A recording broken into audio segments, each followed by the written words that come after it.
Hello guys, स्वागत करता हूं मेरे चैनल टीसी बालाजी स्टूडियो में। पिछली वीडियो में आपने बहुत ज़्यादा प्यार दिखाया था। इस वीडियो में भी आप बहुत ज़्यादा प्यार दिखाना, तो मैं आपको मूर्ति की तरफ ले चलता हूं। चलो। तो वो मूर्ति है देवों के देव हर हर महादेव की मूर्ति, जो काफ़ी देखने में काफ़ी खूबसूरत और सुंदर लग रही है। ये मूर्ति एकदम मेन एरिया के अंदर बनी हुई है, जो लोगों का ध्यान अपनी तरफ आकर्षित करती है। तो अभी मैं आपको ले चलता हूँ मूर्ति की तरफ। तो मूर्ति की तरफ जाने से पहले मेरे चैनल को एक बार सब्सक्राइब जरूर कर ले, क्योंकि इससे यार मोटिवेशन मिलता है मुझे और भी ऐसी ही वीडियो लाने के लिए। तो आप फटाफट से इसको सब्सक्राइब जरूर कर ले। तो आप मैं बात करता हूँ सबसे पहले इसकी हरियाली की बात। तो यहाँ पे काफ़ी तरह के झूले लगे हुए हैं और यहाँ पे प्रकृति की एकदम सुंदर देन है। यहाँ पे बहुत सारी जो पेड़ पौधे और हरियाली है, जिससे मूर्ति काफ़ी खूबसूरत और सुंदर नज़र आती है। तो अभी हम आपको और भी ठीक से मूर्ति की तरफ लेके जाता हूँ। मूर्ति की तरफ जाने से पहले यहाँ का अरेंजमेंट और यहाँ की प्रकृति की देन देखिए। यहाँ पे कितनी ज़्यादा हरियाली है, यहाँ पे हर कोई आना चाहेगा। तो आप भी ज़रूर आएगा यहाँ पे। यह है राजस्थान के झुंझुनू जिले के बिसाऊ गांव में। चलते हैं, चलो मूर्ति की तरफ। तो मूर्ति की तरफ जाने से पहले आप किस गांव और किस शहर से व किस देश से है, कमेंट में एक बार ज़रूर लिखिए। मैं भी देखूं मेरी ये वीडियो किस देश और किस गांव में और किस शहर में देखी जा रही है। तो आप कमेंट में अपने शहर का नाम ज़रूर लिखें। तो अभी मैं आपको दिखाता हूँ। ये देखिए, सबसे पहले मैं आपको यहाँ की शिवलिंग दिखाता हूँ, जो अपने आप में एक बहुत ही बढ़िया है। यहाँ पे जल चढ़ाते हैं लोग, आते जाते यहाँ पे जल चढ़ा के ज़रूर जाते हैं। इसी से शुरुआत होती है दर्शन की। तो ये देखो, यहाँ पे ये जल क्यों भर रहा है, इसका क्या कारण है, ये भी मैं आपको बता देता हूँ। यहाँ पे महाशिवरात्रि के दिन पूजा होती है, तो इसमें फूल व कई प्रकार की सजावटें जल के अंदर की जाती है, जो देखने में काफ़ी खूबसूरत लगती है। ये देखो, ये शिवलिंग कितनी बढ़िया यहाँ पे लग रही है। यहाँ पे आप भी आओ तो जल चढ़ा के ज़रूर जाना, यहाँ से पहला यहाँ का नियम है। और इसी स्थान के अंदर एक खास बात और रहस्य ये है कि यहाँ पे भोलेनाथ नाग नागिन के रूप में खुद दर्शन देते हैं महाशिवरात्रि के दिन।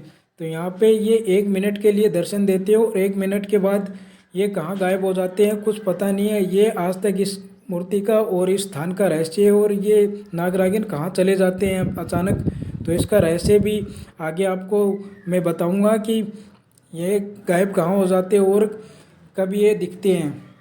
तो चलो, मैं आपको ठीक से मूर्ति की तरफ लेके जाता हूँ। इस मूर्ति की सबसे पहले मैं आपको हाइट बता देता हूँ।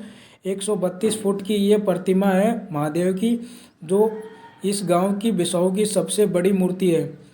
इस इस गांव की खास बात ये है कि यहाँ पे ये शहर के बीचों बीच जो मूर्ति है, ये काफ़ी यहाँ पे खूबसूरत है और काफ़ी लोग यहाँ पे लोग बाग कई दूर से यहाँ पे आते हैं। तो सबसे पहले हम शुरुआत करते हैं यहाँ की फेरी से। तो फेरी से आपको दिखाते हुए आपको मैं दिखाऊंगा कि ये मूर्ति किसने बनाई थी। तो ये देखिए, मूर्तिकार का नाम लिखा हुआ मातूराम पिलानी। तो ये मातूराम पिलानी के हाथों से ये मूर्ति बनाई गई थी। ये इसका उद्घाटन हुआ था 2010 के अंदर। ये देखो लिखा हुआ दिख रहा है ना, 2010 की। और ये देखिए 2010 दिखाता हूँ आपको।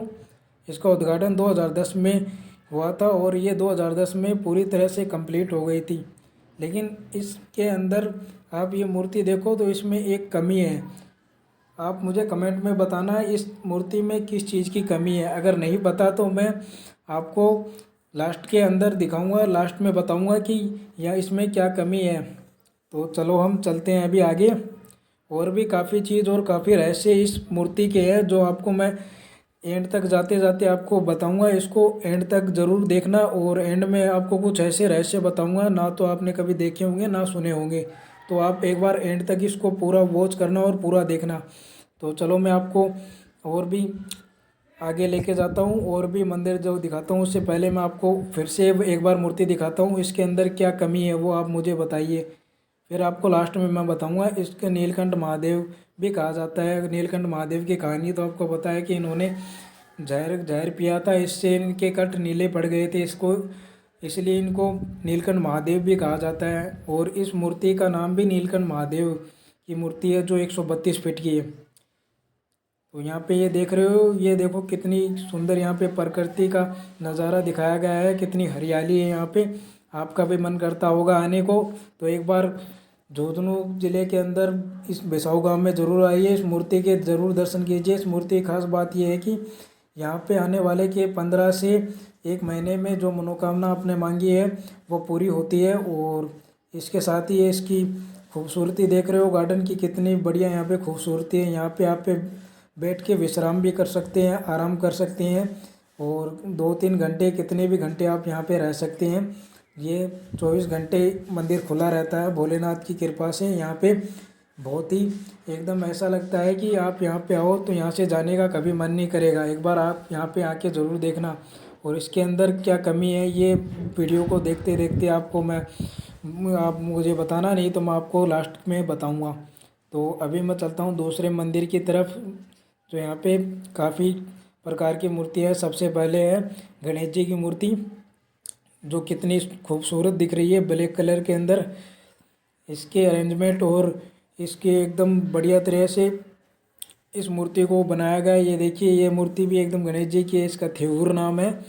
और अभी मैं आपको दिखाता हूँ ये मूर्ति, बताइए किस चीज़ की है। तो मैं आपको बताता हूँ, ये भैरव जी की मूर्ति है, जो देखने में काफ़ी आकर्षित लगती है। और यहाँ पे कितनी हर एक चीज़ को मेंटेन किया गया है, कितनी खूबसूरत तरीके से इसको किया गया।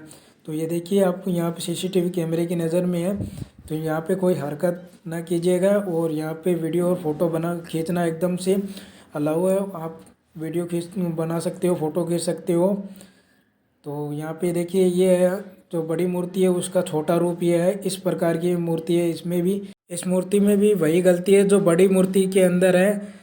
तो मैं आपको अभी जो बता देता हूँ, पहले हम बाहर चलते हैं, बाहर से आपको फिर से एक बार मूर्ति दिखाता हूँ, फिर आपको वो चीज़ नोटिस कराता हूँ जो इसमें कमी है। तो चलो मैं आपको बता देता हूँ कि इस मूर्ति के अंदर डमरू की कमी है। महादेव की त्रिशूल के पास जो डमरू होता है वो देखिए यहाँ से गायब है, मिस है यहाँ से। तो वो डमरू की कहानी भी आपको मैं बताऊँगा। ये देखिए, सबसे पहले मैं आपको बताता हूँ ये डमरू क्यों बनाया गया। तो ये डमरू जो मूर्तिकार जो बना रहे थे वो इस डमरू को बनाना भूल गए थे, इससे ये डमरू नहीं बना। तो अभी इस डमरू का भी काम यहाँ पे चलेगा, जो यहाँ पे डमरू के साथ साथ और भी कई मूर्तियों का निर्माण किया जाएगा। तो ये मैं आपको दिखाता हूँ। अब इसकी मूर्ति की पीछे से कितनी बढ़िया सी ये मूर्ति दिखती है। आराम से इस मूर्ति को पीछे से भी देख सकते हैं, काफ़ी बड़ा गार्डन और एरिया है यहाँ का। यहाँ पे बहुत तरह की सुविधाएं और भी की जाएगी यहाँ पे। तो ये मूर्ति आप एक बार देखने ज़रूर आइएगा, क्योंकि ये मूर्ति वाकई में बहुत देखने लायक है। और यहाँ पे ये देखिए, आपको एक चीज़ और दिखाता हूँ, आप नोटिस करना। यहाँ पे देख रहे हो मधुमक्खी का छत्ता, ये है महादेव के अंग रक्षक, जो कि मधुमक्खी के रूप में है। ना तो मूर्ति के ऊपर ये चढ़ने देते हैं। और ये देखिए, यहाँ पे काफ़ी कुछ टेबलें सीट लगी हुई है, और हरा भरा गार्डन है, और पौधे भी बहुत बढ़िया हैं यहाँ पे। इससे भी ज़्यादा अभी हरियाली होगी यहाँ पे, और भी कई चीज़ों की यहाँ पे सुविधा कराई जाएगी। जो ट्रस्टी हैं यहाँ के, वो बहुत ही इसमें सोच विचार में लगे हैं इसमें, कि इसमें क्या क्या कराया जाए, किस किस चीज़ का निर्माण कराया जाए। तो अभी इस वीडियो में आज के लिए इतना ही। वीडियो पसंद आए तो लाइक कमेंट शेयर ज़रूर कीजिए। तब तक के लिए जय हिंद।